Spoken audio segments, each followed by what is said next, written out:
Welcome to UO Today. I'm Barbara Altmann, Director of the Oregon Humanities Center. Our guest today is Rebecca Force, former producer of UO Today. From 1997 through 2008, Rebecca was a member of the Oregon Humanities Center staff.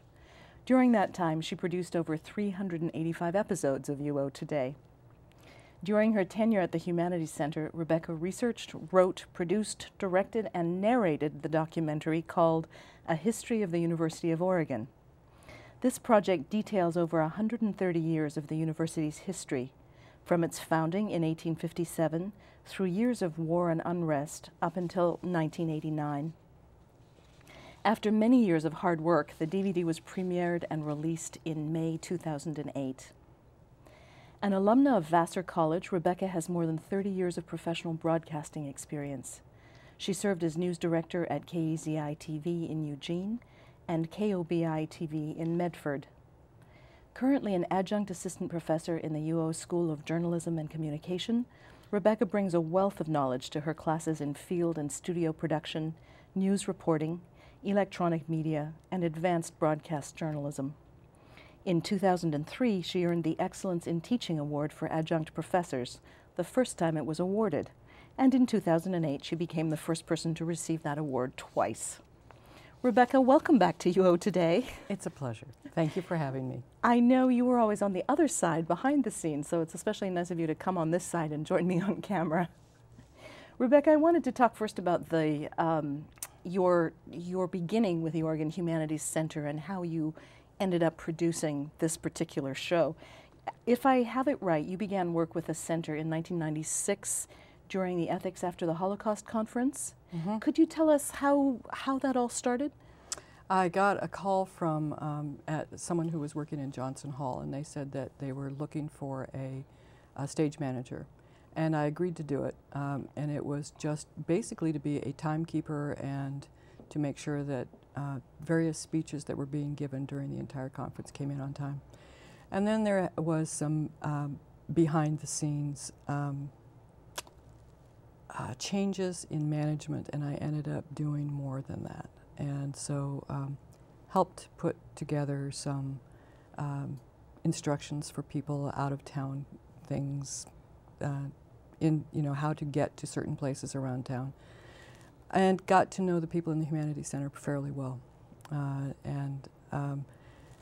Then I heard from the Humanities Center sometime after that there was an opening for a producer for the incipient show, 20 episodes of which had been created of UO Today. And so I applied for that job and ended up getting it. That was in 1997, I think. Mm-hmm. Right. And after that, you researched and prepared interviews for hundreds and hundreds of guests. Can you explain what part of that was satisfying enough to keep doing almost 400 of them? Well, I'd spent so much time as a journalist, and the job description is a pretty wonderful one. You get paid to be curious, to ask questions, to gather information, and share. And the best part about doing UO Today was that it was longer form, not the typical conventional wisdom broadcast story of 1:30, but actually being able to go very up close, much more deeply into the work of world-class people who were coming to visit the University of Oregon or who already worked here. So it was my joy to get to dip my intellectual fingers in the work of an enormous number of truly gifted people with unbelievably fine ideas. So I got to do some fine research on fine researchers, and then help to write out questions which the interviewer could or might not choose to use, and book the guests and make sure that the program ran. Given how many you produced a year and the great accumulated total, I gather that you never had any trouble finding guests. No, the university is a magnet for stunning visiting lecturers, and the people who are here have enormously interesting things to say about the work that they themselves are doing. This is a research university, so it's some of the work that we shine the light on was about remarkable teaching, and some of it was about remarkable scholarship. So a wide variety of things. It's a great way to showcase what's happening on the campus community. Yeah. And I'm learning more and more that all kinds of people watch this show, which is really gratifying. Rebecca, after you had UO Today rolling, you came to this enormous project that was a history of the University of Oregon. In the liner notes that comes in the DVD jewel case, you describe how that whole project came into being. Would you mind telling that story? No. Steve Shankman, who was the director of the Oregon Humanities Center at the time, said that he had been having a conversation with another person here on campus who said, "Gee, Steve, you ought to do a show about who all these buildings are named for." Whom? And and he said, "So maybe we could do that. Would you look into that?" And so I said, "Certainly." And about 2 weeks later, I came back and I said, "I think there's a really good story to be done here, and we probably could do a whole half hour on just this." And the devil is always in the details, isn't it? So once I started doing the research for it, which the first summer was 20 hours of research, I had come up by that time with an outline for.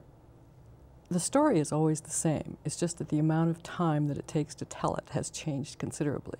So what we thought was going to take 30 minutes ended up taking 3 hours. And there's still too many of those stories that we had originally thought we could tell that were left on the cutting room floor. So yeah, it took on a whole life of its own, didn't it? Well, it took 8 beyond years before it was done. 8 years, okay. How Yeah. even wrestling it down to 3 hours must have been a challenge. How did you decide to frame the story to keep it manageable? Well, one of the things that I did was I chose to break it up by who was the president at the time and the changes that happened during that president's tenure.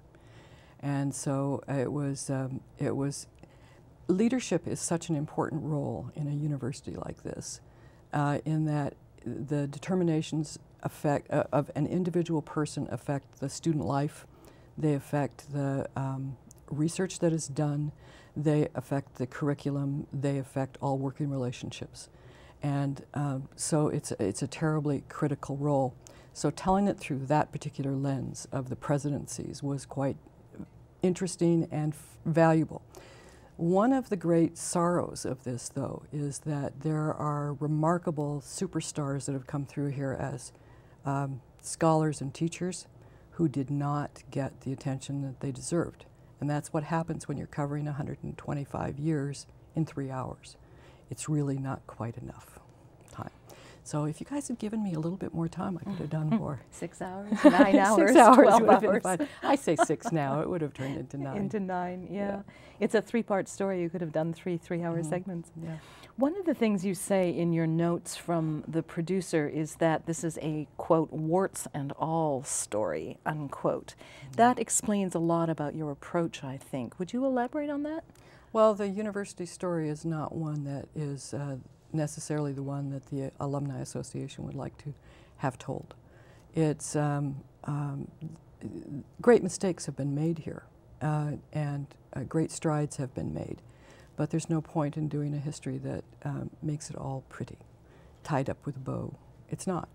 You know, real human beings make terrible mistakes. There's one story that never made it that was about a fellow by the name of Alan Eaton, who was chased out of this state and chased away from this university. And it was allowed to happen with a very fine president in place at the time, and with the blessing of the Board of Regents, all because he was in favor of peace just before World War I. And of course the country changed its mind and was more in favor of peace later, but he was pilloried, he was hounded, he was editorialized against. He became the person who founded the folk art movement in the United States. He's the guy that discovered Grandma Moses. And when he did reconnect with the university 50 years later, he was a superstar. He was celebrated throughout New York City. But the reason he got there was because Oregon chased him out. So that's a story that's pretty important, and those kinds of stories do need to be told. The university's history is written in all kinds of history of student unrest from the 60s on, in terms of students leading a charge for rights of various sorts. We're going to see a clip in a minute that shows exactly that piece of it, but I wanted to ask you a little bit more about some of the challenges of producing this history. I know there were a lot of them, including wading through endless boxes of archives, choosing what you wanted to show, what you were willing to eliminate. What were the particular challenges that were most difficult for you? And for the beginning sections, it was reading the handwriting of the people who took notes, because all of the Regents' notes are in elegant script. And I had to become accustomed to reading handwriting that I was not used to seeing. And that was a challenge, and it was time-consuming. The special collections people at the University of Oregon Library were unbelievably kind and open and made that search accessible. And that went through several different archivists who helped me enormously. And all of that reading was an interesting challenge for me, because I did not go to school here, and I do not have that kind of easy communication with the history of this place. So I had to learn all of it myself in order to turn around and tell the story. So I was confronted constantly with these aha moments. Oh, you're not going to believe what happened here back in. And these people became quite alive for me. So that was interesting. I started to walk this campus with ghosts. You know, they were always with me. I was there with Condon and Chapman, and walking past places that I knew that they'd been. That was a very interesting thing that happened. I learned more about architecture than I thought I was ever going to learn, how buildings were built and what kind of structural support they have. And eventually the biggest challenge became finding video, because there weren't any movie cameras back in 1857 at the Constitutional Convention for Oregon. There weren't any around in '72 when they started building the place. There weren't any when they opened the place in '76. So what do you do? And so I went through thousands and thousands of stills, and with the help of people from media services, we took pictures of thousands of those stills. And we did some reenactments, and we labeled them carefully so that people would know that this really wasn't from the time. Although the funniest thing that happened on that was Lynette Boone, who edited the third piece. She's quite an accomplished video editor. She agreed to dress up in clothing and be our Mary Spiller, who was one of the first 5 professors that was here at the University of Oregon campus. And so she's holding a book and she's addressing everyone for this reenactment.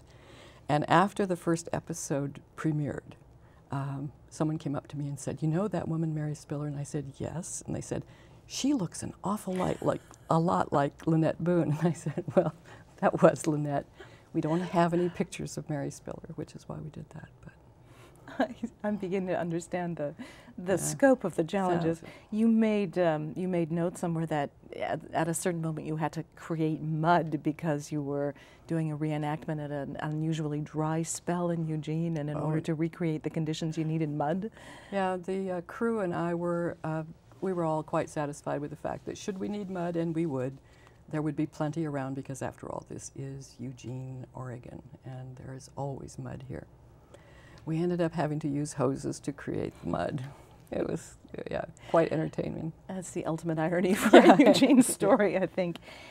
Rebecca, let's look at the clip of the video that you selected. Do you want to tell us a little bit about it before we see it?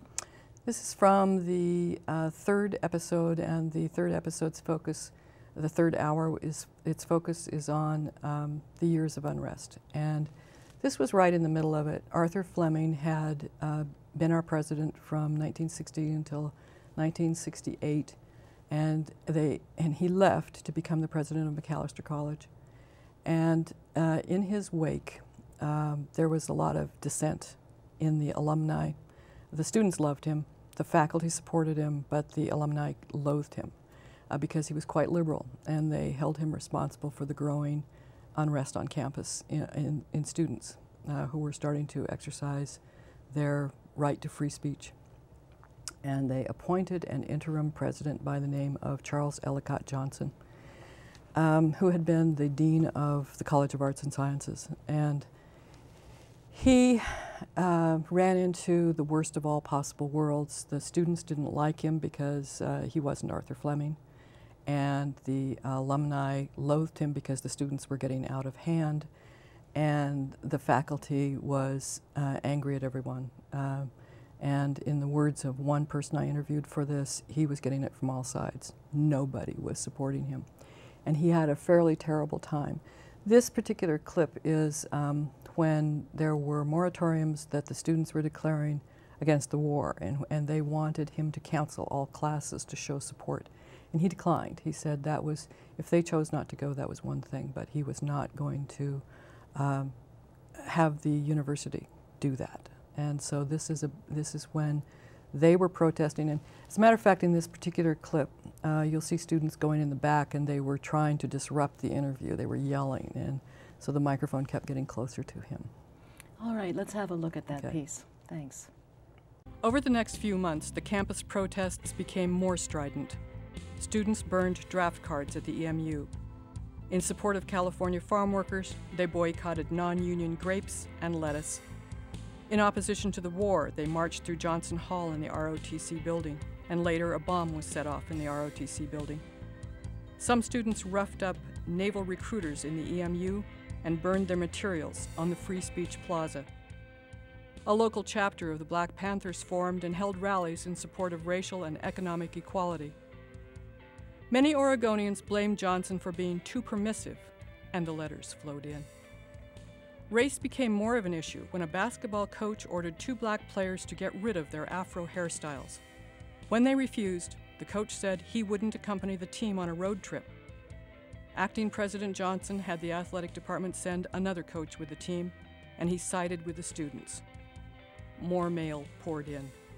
He made the students angry when he refused to cancel classes for a day of campus-wide discussions on their objectives. I simply encouraged all members of the student body and faculty to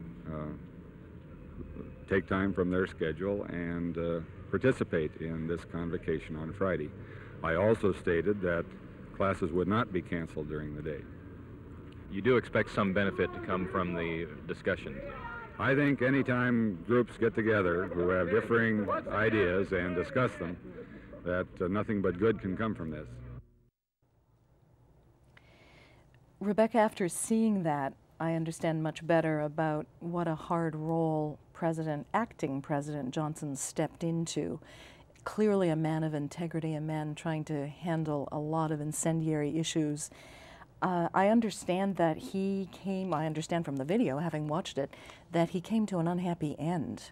Do you want to say a few words about his fate? He was, as I said, inundated with negative information, and Ray Hawk, who was his assistant during that period of time, before Ray Hawk died, I interviewed him. And Ray said that there was a huge amount of negative mail, and he saw most of it.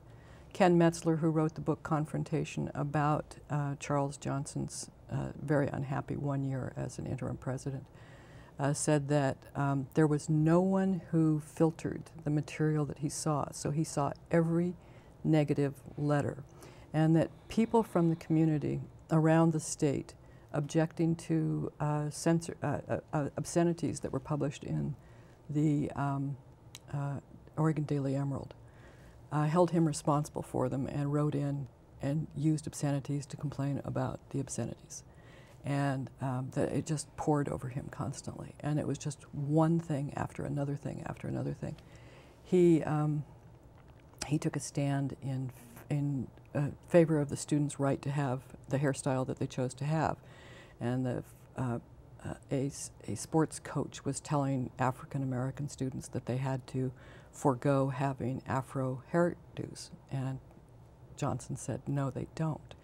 So the alumni got furious and letters would pour in. The students were protesting against the war, and the letters all blamed him for it.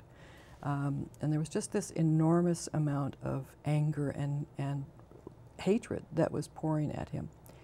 He started to have problems. He had applied for the presidency, and he started to have problems getting through days. And he was showing stress, and then he started having episodes of what were later diagnosed as fugue states, in which he would disappear and not know where he had been. One night he came in covered with mud up to his knees and had no idea where he had been.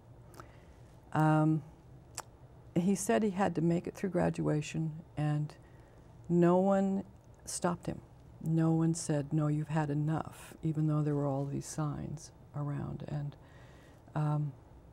he made it through the graduation, which was disrupted by an African-American student who asked for time to use the microphone. And 2 days later, he disappeared. And what had happened was, without telling anyone, he had taken his daughter's Volkswagen, and he drove up the Mackenzie, and his car was hit head-on by a loaded log truck. I can see why you walk the campus with ghosts. Yeah. And this is only one of the dramatic stories in this history. It must have been a very powerful event. I can see that it really packs a large freight. Yeah, it does. Rebecca, I know that you don't profit from this by 1 cent even, so can you tell us where people might purchase the DVD if they want to see it? It's available at the University of Oregon bookstore. They're charging $19.95 for it. And that is a very good deal for this 3 hours of packed history. Well, I think so. Yeah. You know, much as I would like to talk about that for our whole time, we only have a few minutes left, and I wanted to talk a little bit about what you have moved on to since you stopped producing UO Today at the end of last academic year. You also, you have that long and illustrious career in broadcasting, so we have many ways we could go, but I wanted to talk to you a little bit about your teaching now. You obviously are an outstanding teacher, been recognized twice, which is pretty unusual. You mostly teach in broadcast news and video production, is that right? Right. So what do your classes consist of? Well, I'm teaching people I'll tell you, actually, Barbara, most people really know a lot about video production because they've been exposed to it their entire lives. So sometimes what I think I do is just turn a key and say, this is what you're seeing. The reason that you like this framing is because of these reasons. And so you talk about how to most effectively frame pictures, how to follow motion, and how to tell stories effectively. You know, there's a lot of lighting can be handled fairly easily. If you've got 3 lights, you can usually adequately light any scene. But where do you put those 3 lights? So that's part of what I do. Where do you put a microphone? How do you collect adequate video? So you're tapping into something that our current generation of students are very aware of, even if they haven't stopped to think about the theory behind it. Yeah, they are experts whether they know it or not. So you turn that key. And then the rest of it, which is my favorite part of it, is teaching people how to report. You know, along with most of us, I'm fairly critical of broadcast news. I want it to be done very well. And I have the felicity of having a job in which I get to try to teach people how to do exactly that. You also produce a weekly TV program called Duck You, correct? Well, I don't produce it. I'm the advisor for it. The students produce it. They do all of it. And it's like a very rapids-strewn river that we're running all the time.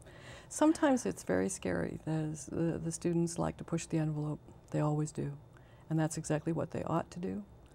But sometimes you're sitting there on top of that going, let's think about that. Pushing the envelope in terms of content? Content. The students tend to want to use obscenities, and so we bleep out a lot of things. And they do that. We have executive producers who are learning how to be in charge of things and how to monitor and how to still get your point across without offending the sensibilities of the community. So they're doing that. So it's a great exercise in self-moderating, Yeah. as well as having an opportunity to put something outside the box on the But air. the students are brilliant, and they are going outside the box, and they're coming up with some remarkably fine work. Before we close, I wanted to ask you about how you feel teaching broadcast news skills at a time when the whole industry, business, and art of journalism is in a state of crisis. I know there's no fast answer, but in a minute or so, can you tell me what you think? Well, I think that a lot of the information that people now get out of broadcast news or out of newspapers is going to be coming from the surface of the web, you know, from the top of their desktop on their computer. And there are a lot of people who are already getting that kind of information that way.